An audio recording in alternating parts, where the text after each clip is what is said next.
ओंकारं बिन्दुसंयुक्तं नित्यं ध्यायन्ति योगिनः कामदं मोक्षदं चैव ओंकाराय नमो नमः। महादेव्या कुक्षिरत्नं शब्दजितर्वात्मजं राजचन्द्रमहं वन्दे तत्त्वलोचनदायकम्। मंगलमय मंगलकरण वीतरागविज्ञान नमो ताहि जाते भये अरिहंतादिमः। परात्पर गुरुवे नमः। परम्पराचार्य गुरुवे नमः। परम गुरुवे नमः। साक्षात् प्रत्यक्ष सद्गुरुवे नमो नमः। अनंत अनंत भाव भेद थी भरेली भली अनंत अनंत नाय निक्षेपे व्याख्यानी छे सकल जगत हित कारिणी हारिणी मोह तारिणी भवाब्धि मोक्ष चारिणी प्रमाणी छे उपमा आप्याने जेने तमारा खवीते व्यर्थ आपवाथी निज मति मपाई में मानी छे अहो राज चंद्र बाळ ख्याल नथी पामताय जिनेश्वर तणी वाणी जाणी तेणे जाणी छे गुरुराज तणी वाणी जाणी तेणे जाणी छे। ओ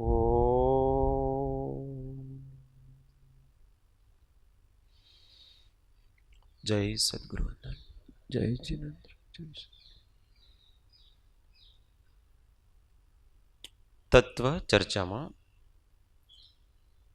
श्री जैन सिद्धांत प्रवेशिका अध्याय 1 प्रश्न संख्या 118 गुजराती में 117।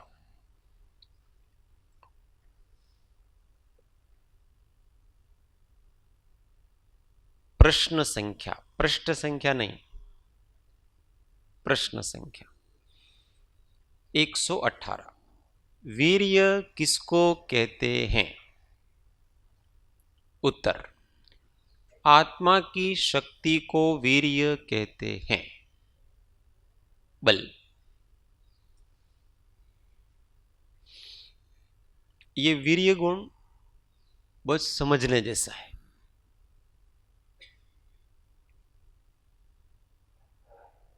क्योंकि सबका आधार ये वीर्य गुण है। इसलिए वीर्य गुण की परिभाषा क्या करी अमृतचंद्र आचार्य ने? स्वरूप निवर्तनात्, जो स्वरूप को बनाता है वो वीर्य है।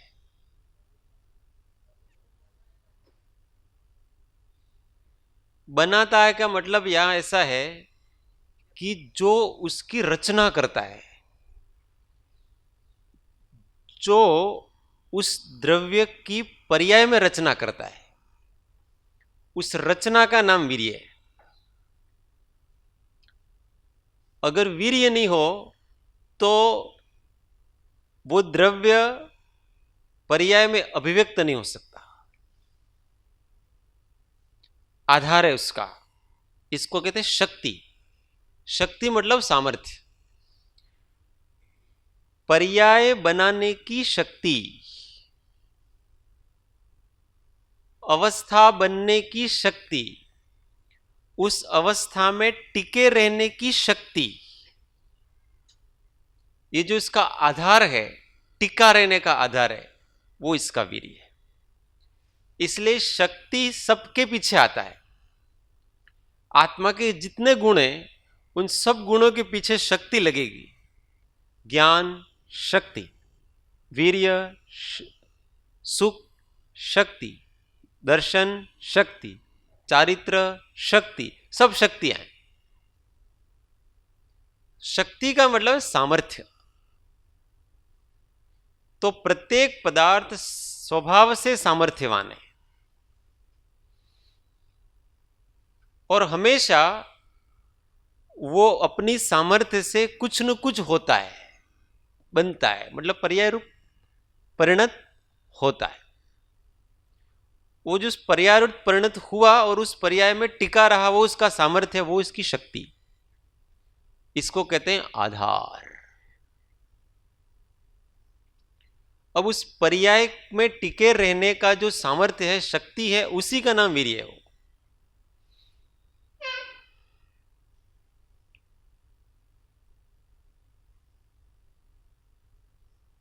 जैसे जीव का काम जानने का है, तो ज्ञान शक्ति, किसी को जानने का सामर्थ्य है, वो वीर्य है।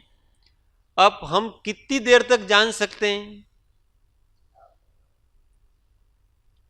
तो हमारा उपयोग जहां जितनी देर टिकता है वहां उतनी शक्ति वहां की है।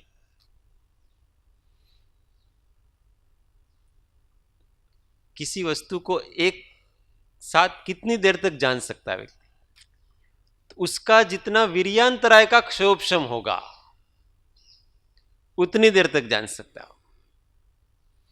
ज्ञान का काम जानने का है, पर उस जानते रहने की सामर्थ्य का नाम है वीर्य।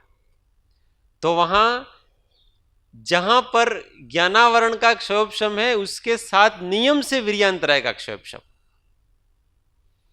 अगर वीर्यांतराय का क्षयोपशम नहीं है तो व्यक्ति न जान सकता है, न देख सकता, कुछ नहीं कर सकता। आत्मा में स्थिर होने का गुण है वो चारित्र है, पर आप कितनी देर के लिए स्थिर हो सकते हैं किसी चीज में, वस्तु में, आत्मा में अथवा परद्रव्य में, ये वीर्यांतराय के क्षयोपशम पर डिपेंड है। आपकी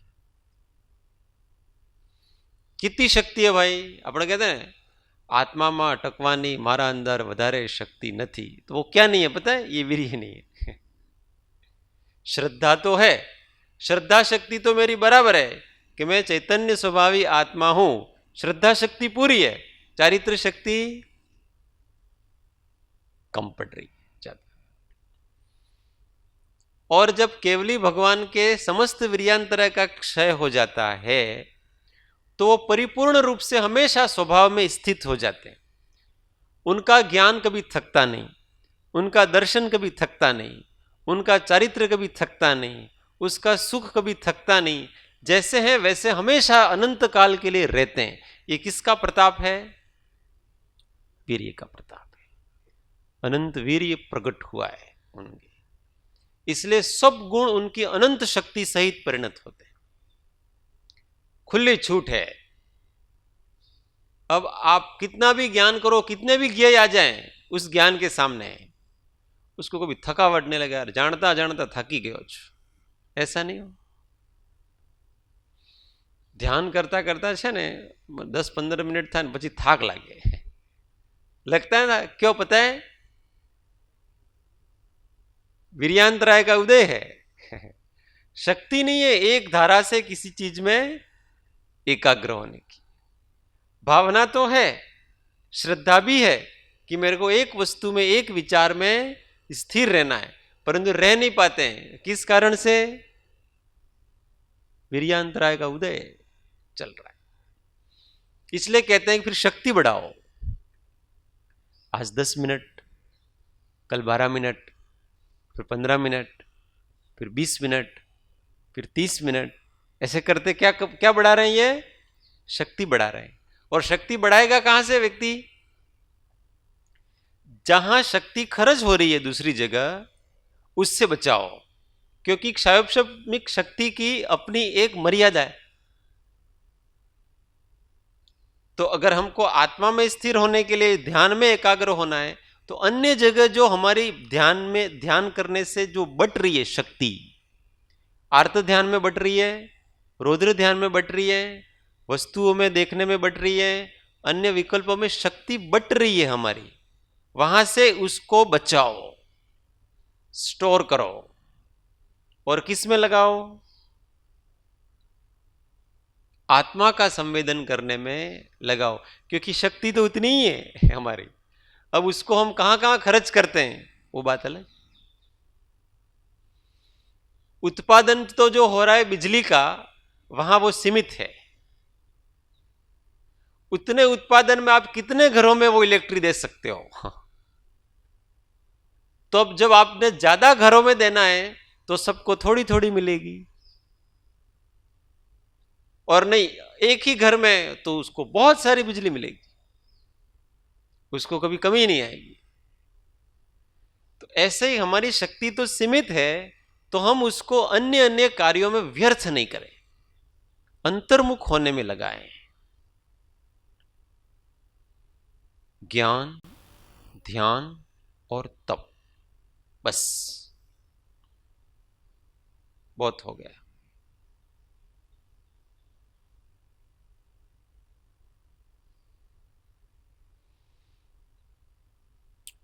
और उस ज्ञान, ध्यान, तप में भी कौन सा? परमार्थ ज्ञान, परमार्थ ध्यान, परमार्थ तप। अभी व्यक्ति ज्ञान में चित्त लगा यूं कहते तो किस में लगाएगा? पुस्तकों में चित्त लगाता है, वो विशेष का प्रयत्न करता है।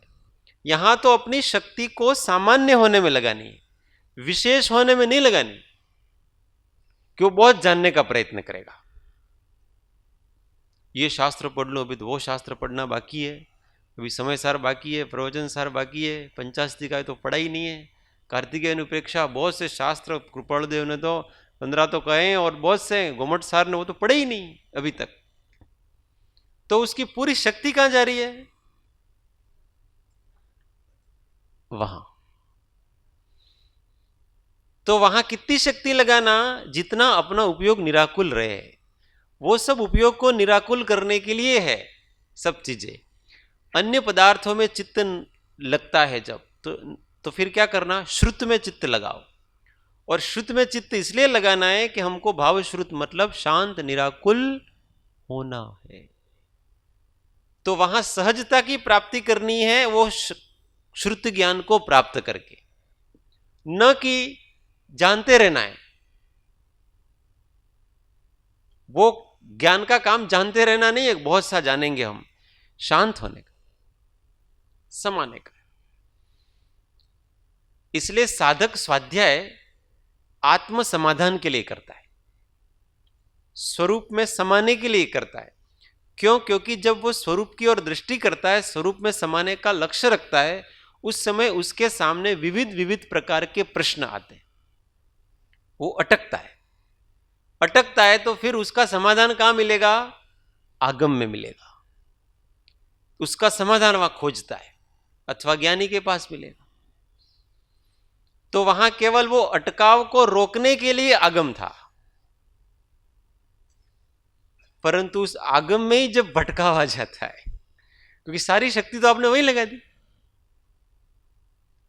तो अब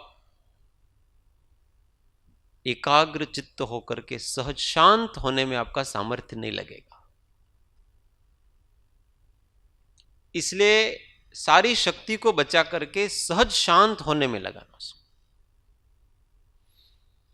ये करो सत्य पुरुषार्थ, इसका नाम क्या है? कल बात हुई थी ना, जो इच्छो परमार्थ तो करो सत्य पुरुषार्थ। हमारा पुरुषार्थ हमेशा कहां होना चाहिए? मेरे अंदर इतने सारे विकल्प क्यों आते हैं, इतना सारा विकार क्यों आता है, ये भाव क्यों आते हैं, मेरा स्वरूप सहज शांत है, क्यों नहीं रह पाता हूं, उसमें दिमाग लगाओ। क्या उपाय है, ये विचार क्यों आया, आगम जवाब देगा। वहां आगम को खोजना है। मैं एकाग्र क्यों नहीं हो पाता हूं, वहां आगम जवाब देगा आपको। तो हमारी समस्याओं के समाधान करने के लिए आगम है, मन के रंजन के लिए आगम नहीं है, मनोरंजन के लिए आगम नहीं है। पढ़ते ही जाओ, जानते ही जाओ, पढ़ते ही जाओ, जानते ही जाओ, और जो काम करना था वो तो रह गया, उसी में गोल मटोल हो जाता है व्यक्ति। ऐसा नहीं, स्वरूप में समाने के लिए तो वो पुरुषार्थ, वो वीर्य, हमारी शक्ति वहां लगनी चाहिए। उपयोग को, आत्मा को विभावों से अटकाने में हमारा पूरा सामर्थ्य लगना चाहिए।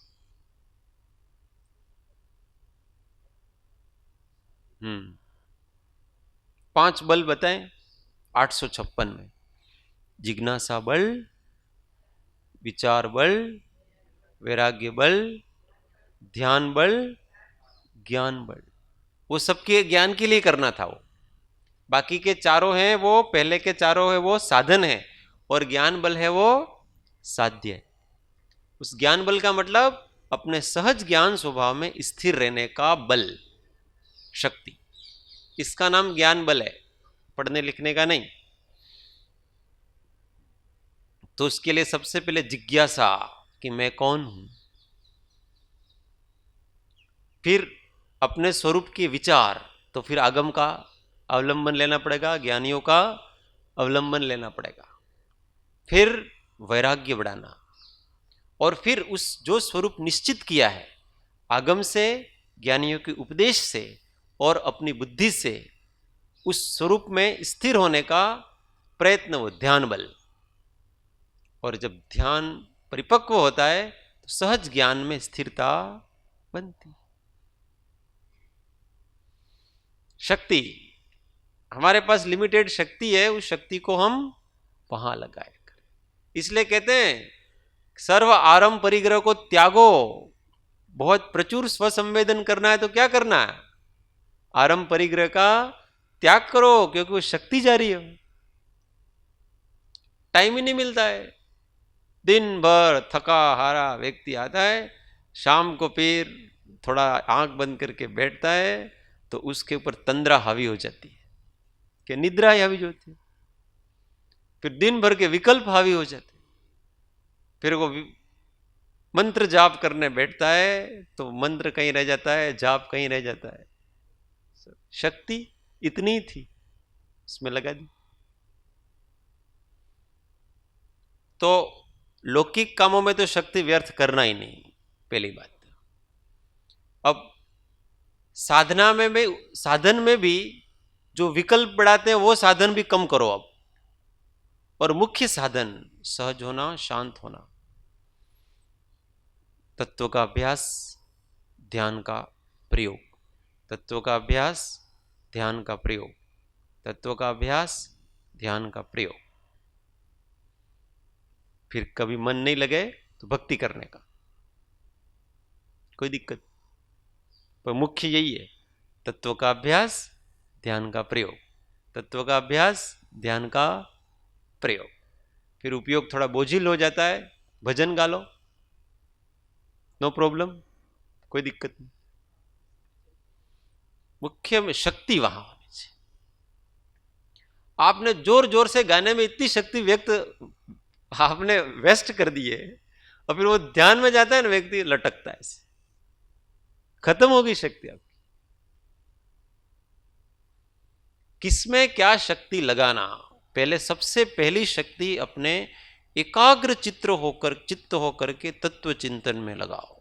यह सबसे निकट का साधन है, आत्मा के स्वसंवेदन का सबसे निकट का साधन है। फिर उसमें नहीं रह पाते हैं तो स्वाध्याय में चित्त लगाओ। और वहां भी मन नहीं लग रहा बराबर, चलो भगवान के पास, 2-4 भजन गाएंगे, चित्त हल्का हो जाएगा। वहां भी लक्ष्य वही है, वापस अंतर्मुख होना है। वहां भजन गाना लक्ष्य नहीं है हमारा। चित्त थोड़ा बोझिल हो गया था, अब उसको हल्का करो। भजन गाना जिसको हम भक्ति कहते हैं, वास्तव में ऐसा स्वरूप नहीं हो भक्ति का। हाँ, भजन गाना कीर्तन करना ये भक्ति का स्वरूप नहीं है, ये तो भक्ति का एक छोटा सा पार्ट है। बाकी सही भक्ति तो हम और तुम दफ्तर गुम, वही सही भक्ति।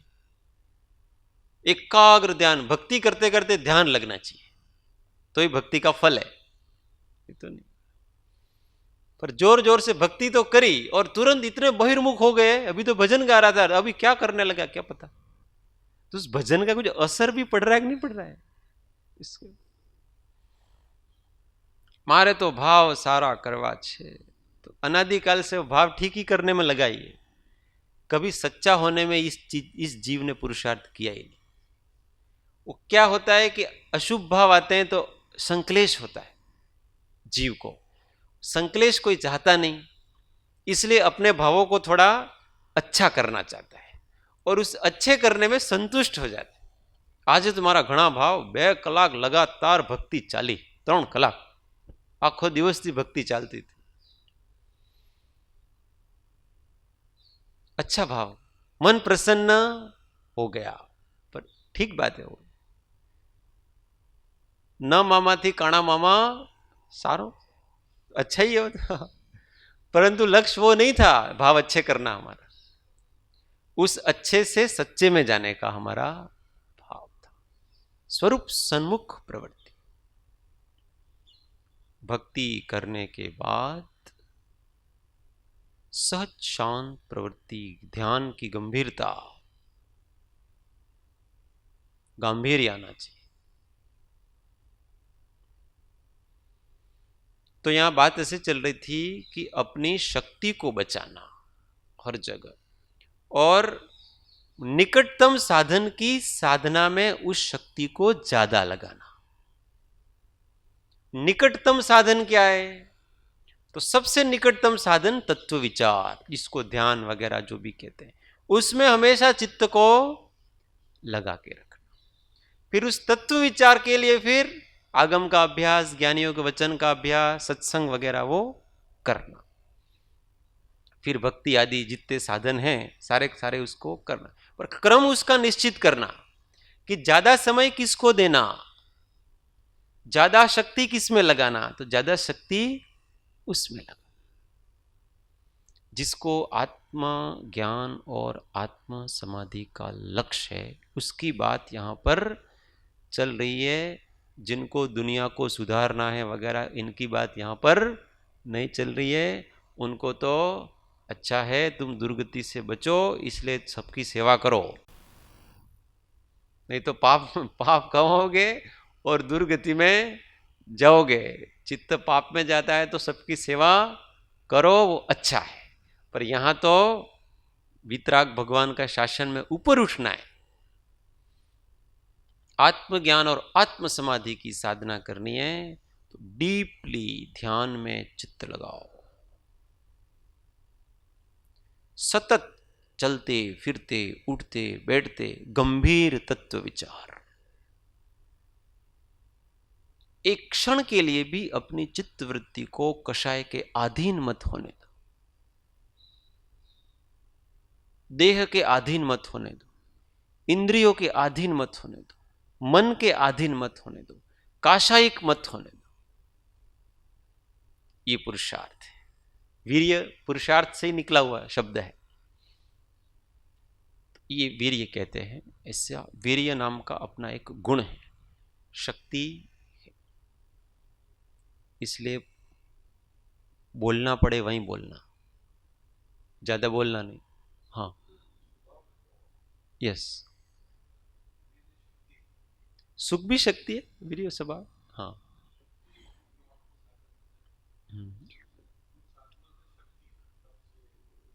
हाँ, स्वभाव तो है ही। हाँ, इसी में से स्वभाव में ही सब है। स्वभाव ही अपना ऐसा है, स्वभाव ही ज्ञान स्वरूप है, स्वभाव ही दर्शन स्वरूप है, स्वभाव ही सुख स्वरूप है, और स्वभाव ही शक्ति स्वरूप है। शक्ति भी स्वभाव है अपना। कोई भी करने का, ज्ञान करने की शक्ति, दर्शन करने की शक्ति, आत्मा में स्थिर होने की शक्ति अपना स्वभाव है। शक्ति नहीं हो तो न ज्ञान कर सकते, न दर्शन कर सकते, न सुख कर सकते, न कुछ नहीं कर सकते। शक्ति हमेशा सबके साथ चलती है। इसलिए तो कहा सबका आधारभूत गुण ये वीर्य, शक्ति के बिना कुछ भी नहीं है यहां पर। इसीलिए ज्ञान, दर्शन और वीर्य, ये तीन गुण आत्मा के ऐसे हैं जिनका कभी भी पूरी तरह से इनके ऊपर आवरण नहीं आता है। बाकी विपरीत परिणाम, आपका सुख गुण संपूर्ण विपरीत परिणमित होकर के दुख रूप हो जाएगा। आपका चारित्र गुण संपूर्ण विपरीत परिणमित होकर के मिथ्या चारित्र रूप हो जाएगा। सारे गुण ऐसे हो जाएंगे, पर ये ज्ञान, दर्शन और वीर्य ऐसे गुण हैं कि वो कभी भी किसी भी समय पूर्ण रूप से आवृत नहीं होंगे। आत्मा में इनका उघाड़ होगा, होगा और होगा, निश्चित रूप से होगा।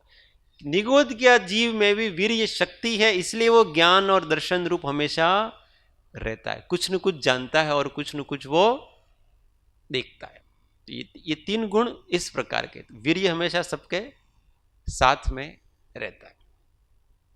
अपने को तो प्रैक्टिकली समझने की चीज है कि अपनी शक्ति को बचाए, और वो भी आत्मिक शक्ति को बचाए।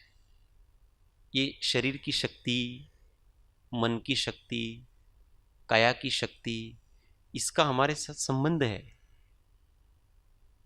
उसी के क्षयोपशम से, वीर्यांतराय के क्षयोपशम से ही मिलती हैं ये सारी शक्तियां। वीर्यांतराय का क्षयोपशम नहीं हो तो शरीर भी क्षीण होगा, वचन भी बराबर बोल नहीं सकते हैं, मन में चिंतन भी नहीं कर सकते हैं। ये सब शक्तियां हैं अपनी। तो अपव्यय को रोके बस सब में।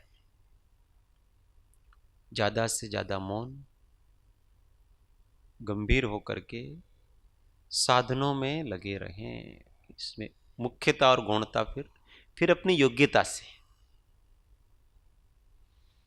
किसी की योग्यता ध्यान करने की बिल्कुल नहीं है तो फिर उसको शुरुआत कहां से करना? सेवा से। पहले सेवा में मन लगाओ, दूसरों की परोपकार करो, ये करो, फिर सत्संग, फिर स्वाध्याय, फिर भक्ति, ऐसा क्रम से लेने।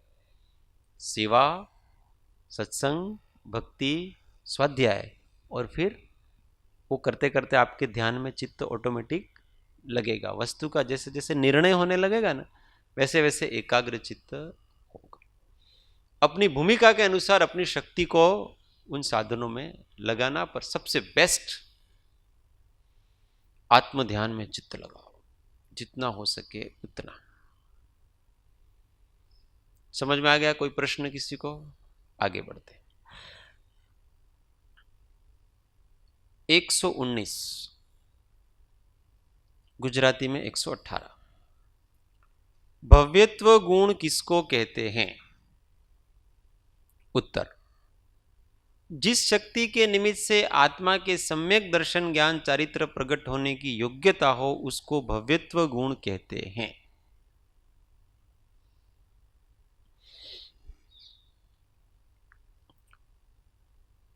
जिस शक्ति के निमित्त से आत्मा के सम्यक दर्शन, ज्ञान, चारित्र प्रकट होने की योग्यता हो उसको भव्यत्व गुण कहते हैं। अब ये आत्मा में ऐसी एक शक्ति है, उसकी एक योग्यता प्रत्येक द्रव्य की, कि वो सम्यक दर्शन, ज्ञान, चारित्र प्रकट कर सकता है। मतलब शक्ति रूप में तो सम्यक दर्शन, ज्ञान, चारित्र सबके अंदर है।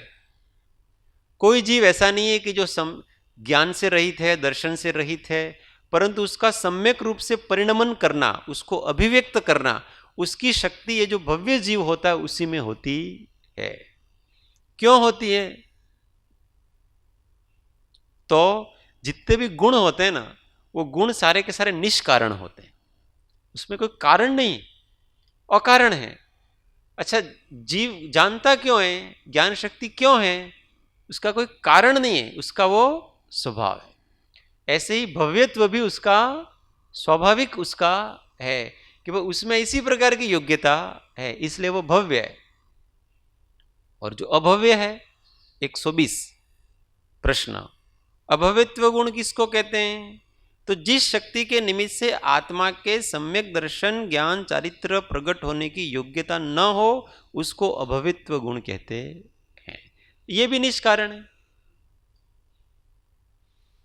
कोई भव्य क्यों है और कोई भव्य अभव्य क्यों है? योग्यता। फिर से वही प्रश्न आया, आपने एक दिन योग्यता के ऊपर बड़ी चर्चा हुई थी, तो हम क्या करें? आप क्या करो, जो योग्यता है वही करोगे, और कुछ नहीं कर सकते।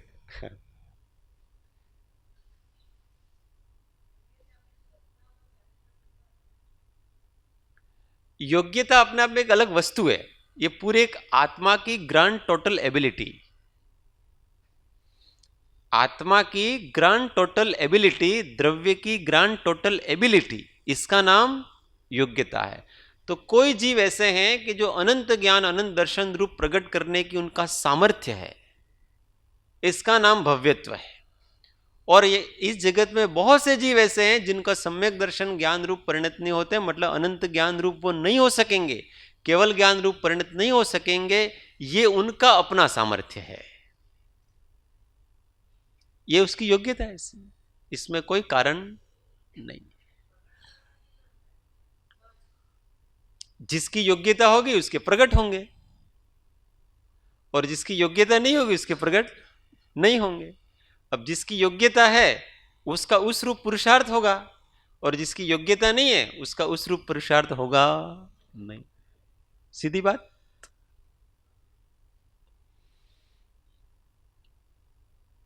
इसलिए अपने को भव्य और अभव्य के चक्कर में पड़ना ही नहीं, क्योंकि हमको थोड़ी पता है कम भव्य है कि अभव्य है। हमारा काम क्या है? योग्यता बढ़ा सकते हो? हाँ, अपना काम केवल पुरुषार्थ करना है, प्रयत्न करना है। और किसका प्रयत्न करना है? अपने स्वभाव में रहने का प्रयत्न करो, क्योंकि वो स्वाधीन है। हम जब चाहे तब अपने स्वभाव का अवलंबन ले सकते हैं, वो स्वाधीन है। मोक्ष होना हो तो हो, नहीं होना तो हो, हमें कोई चिंता नहीं है। हमको केवल स्वभाव में रहना है बस। मेरी अगली गति कौन सी होगी कि नहीं होगी, क्या है, कुछ नहीं लेना देना है।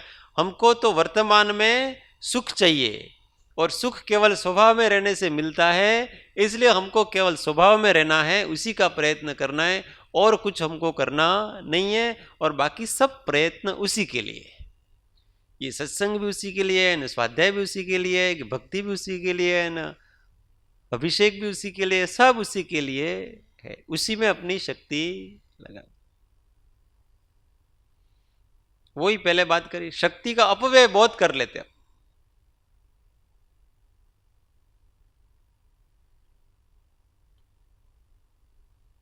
साधना के क्षेत्र में आता है तो कोई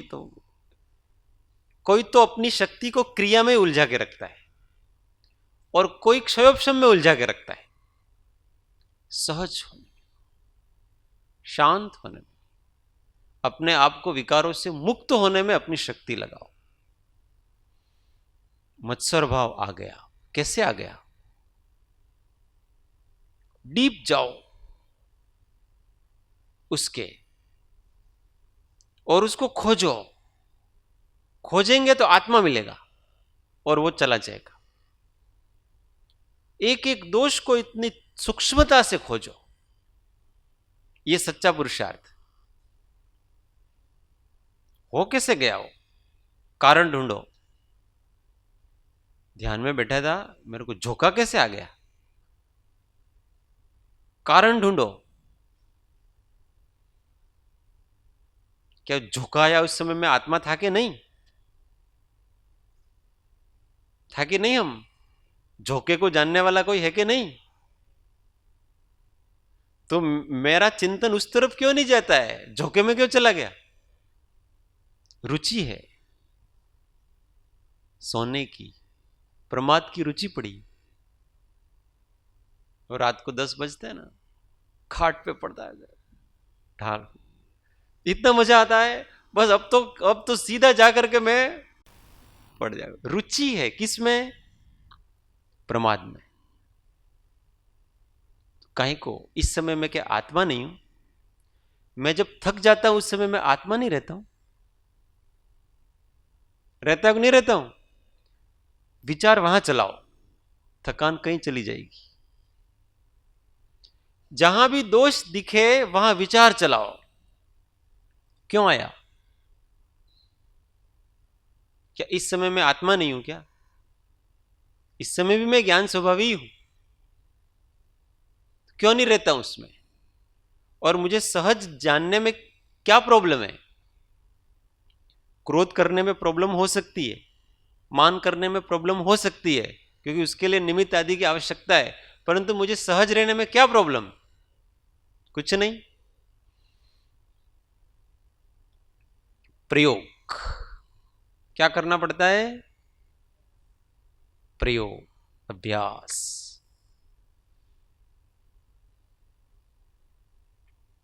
अभी कहीं गए, यात्रा में गए, आपको रूम दिया, આમાં તો પાણી નથી આવતું, આમાં આ જ વસ્તુ છે, પેલું છે,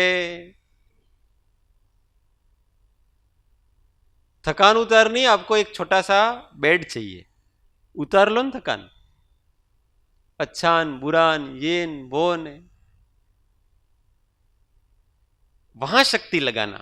हम क्या करते हैं शक्ति कि असुविधा है तो सुविधा करने में शक्ति लगाते हैं, परंतु हम असुविधा को शांत भाव से सहन करने में शक्ति नहीं लगा रहे। ज्ञानी ऐसा करते हैं। ज्ञानी और अज्ञानी में तो ये तो फर्क है, ज्ञानी के पास भी वही शक्ति है और अज्ञानी के पास भी वही शक्ति है। पर अज्ञानी क्या करता है, कोई भी समस्या आ जाती है तो उस समस्या को सुलझाने का प्रयत्न करता है, और ज्ञानी का काम क्या है, वो समस्या को सहज शांत भाव से सहन कर लेता है और कर्म की निर्जरा कर लेता है। जो है वो ठीक है ना, जिस समय जिसका संयोग और वियोग होना है उस समय उसका संयोग और वियोग होगा, ठीक है, नो प्रॉब्लम, चलेगा। सब कुछ चाल से, भाव से, गम से। ये जो स्वभाव का पुरुषार्थ करता है ना, उसके जीवन में ये प्रकट होता है। क्यों बदलनी परिस्थितियां? अनुकूलताएं क्यों करनी? जो आई है वो ठीक है ना, आए पड़े सो सहना जी।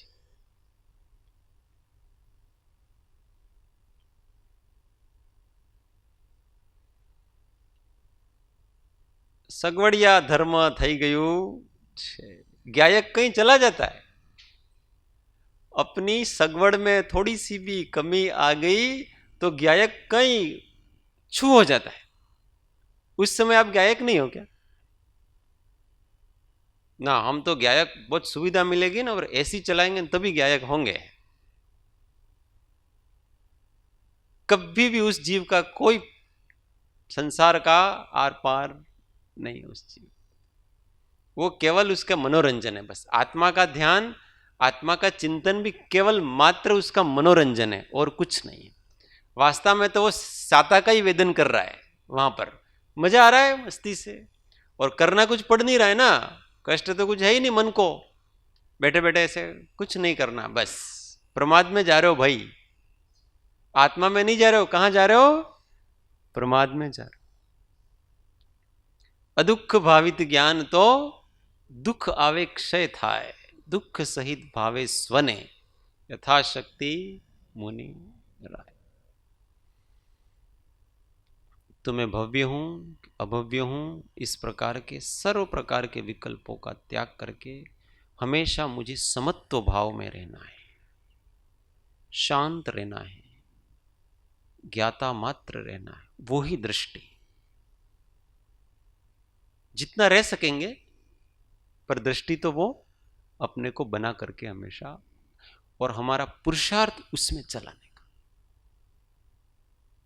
प्रतिक्रिया मत करो, हमारे साथ जो हो रहा है उसको सहन करने में बुद्धि चलाओ। हम क्या है कि बदला लेने में बुद्धि चलाते हैं। उसने मेरे को ऐसा कहा ना, मैं अब उसको ऐसा कहूं। उसमें काहे को बुद्धि चला रहे हो? आपकी बुद्धि ये चलाओ कि मेरे कर्म का उदय है, उसको मैं शांत भाव से सहन कैसे करूं, अपने में बुद्धि चलाओ ना। वहां काहे को बुद्धि चला रहे हो? उसका कोई अंत आने वाला नहीं। ऐसी साधना थोड़ी भी करो तो बहुत फल है, और बाकी पर के सापेक्ष साधना बहुत करो तो भी कोई फल, निष्फल साधना। आपने कहा हाँ हाँ, प्रश्न ऐसा है कि भव्यत्व और भव्यत्व सभी में होता है कि, तो जो भव्य है उसमें भव्यत्व है और अभव्य है उसमें अभव्यत्व। दोनों एक साथ नहीं हो सकते किसी। ऐसा नहीं है कि कभी वो भव्य होगा और बाद में अभव्य बन जाए, और कभी भव्य हो अथवा अभव्य बन जाए, ऐसा नहीं हो सकता। नहीं तो इसका कोई अर्थ नहीं रहेगा। थोड़ी देर पहले तो भव्य अभव्य था, अब निगोज से निकला तो भव्य हो गया, ऐसा नहीं होगा। जो अभव्य है वो अभव्य ही रहेगा, जो भव्य है वो भव्य ही रहेगा। एक साथ दो नहीं रहते हैं और अल्टरनेट भी दो नहीं होंगे। जो जैसा है वैसा उसकी योग्य। और प्रत्येक जीव कोई तो है, या तो भव्य है अथवा वो अभव्य है, इसकी शक्ति की अपेक्षा। हाँ, वो तो फिर भव्य जीव 4 प्रकार के हैं, उसको बस समझ लेना। सबसे पहला तो है निकट भव्य, फिर है दुर्भव्य, फिर है अभव्य संभव्य, और फिर है अभव्य। वो अभव्य संभव्य को दुराति दूर भव्य कहते हैं, पर वो वास्तव में अभव्य संभव्य है, कि वास्तव में वो मोक्ष जाने वाला नहीं है। देखो, निकट भव्य का मतलब होता है 1 2 4 भव में, अथवा जिसको गिन सकते इतने भव में मोक्ष जाएगा। और दूर भव्य का मतलब असंख्यात भव भी हो सकते, अनंत भव बाद में मोक्ष जाएगा, वो दुर्भव्य है। और दुराति दुर्भव्य अर्थात अभव्य संभव्य, उसमें सम्यक दर्शन ज्ञान चारित्र प्रकट करने की शक्ति तो है, पर वो शक्ति कभी प्रकट नहीं होगी। क्यों प्रकट नहीं होगी? उसको इस प्रकार के साधन कभी मिलेंगे नहीं। इसकी तुलना करते हैं ना, बहुत बहुत बार किया है। इसकी तुलना किससे की है? कि एक स्त्री ऐसी है कि जिसके अंदर संतान पैदा करने की शक्ति है, परंतु उसका कभी किसी पुरुष के साथ समागम होने वाला, ये दुरानुदूर भव्य अथवा अभव्य संभव्य।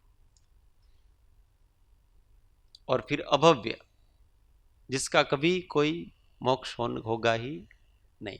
तो जो अभव्य संभव्य और भव्य, अभव्य संभव्य और अभव्य, ये दोनों तो मोक्ष नहीं जाएंगे, और बाकी के जो 2 हैं वो मोक्ष जाएंगे, ऐसा समझ लो। अपने सभी भव्य हैं। तो इतनी चिंता हो रही है? मैं भव्य हूं क्या अभव्य? चिंता होने का अर्थ ही ये है कि वो भव्य है, संसार में रहना नहीं चाहता वो। ये चिंता जिसको होती है वो भव्य है ऐसा जानना चाहिए, अथवा जिसको तत्व ज्ञान में रुचि है वो भव्य है ऐसा जानना चाहिए। अब वो दुर्भव्य भी हो सकता है और निकट भव्य भी हो सकता है। कुल मिलाकर के हमको कहाँ मोक्ष जाना है? हमको केवल समता में। ऐसा निर्णय जब तक इस जीव का नहीं हो जाए कि मेरा मोक्ष इसी समय है, हर क्षण मुझे मुक्त भाव में रहना है, यही मेरा मोक्ष है, ऐसा निर्णय जब तक नहीं होगा, जब तक जीव ने ऐसा कल्पनाएं कर रखी हैं कि मेरे सारे कर्म क्षय हो जाएंगे न फिर मैं सिद्ध शिला के ऊपर जाऊंगा न तब मेरा मोक्ष होगा न, उसने मोक्ष का स्वरूप अभी तक समझा नहीं है। मुक्त भाव में मोक्ष है, तो अभी हम किस भाव से बंधे हुए हैं उसको पकड़ें और उससे मुक्त हो जाए।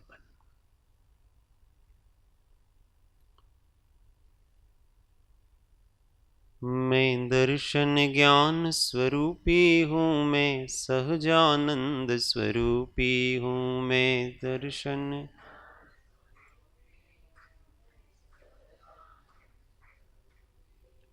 हूँ, ज्ञान मात्र पर भाव शून्य हूँ, सहज ज्ञान घन स्वयं पूर्ण हूँ।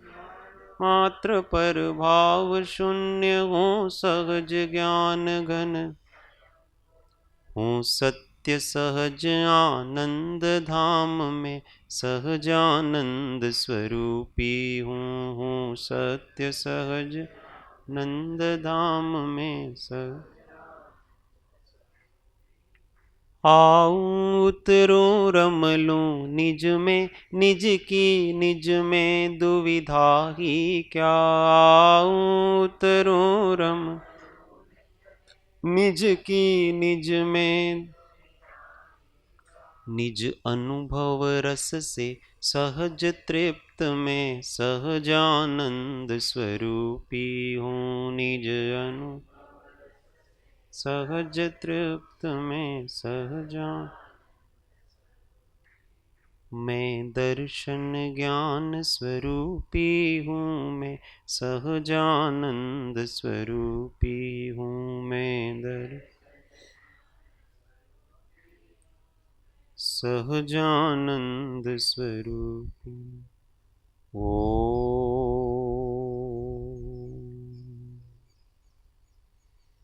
एक मिनट मौन, आत्म अनुसंधान। ओम शांति शांति शांति। जय सद्गुरु।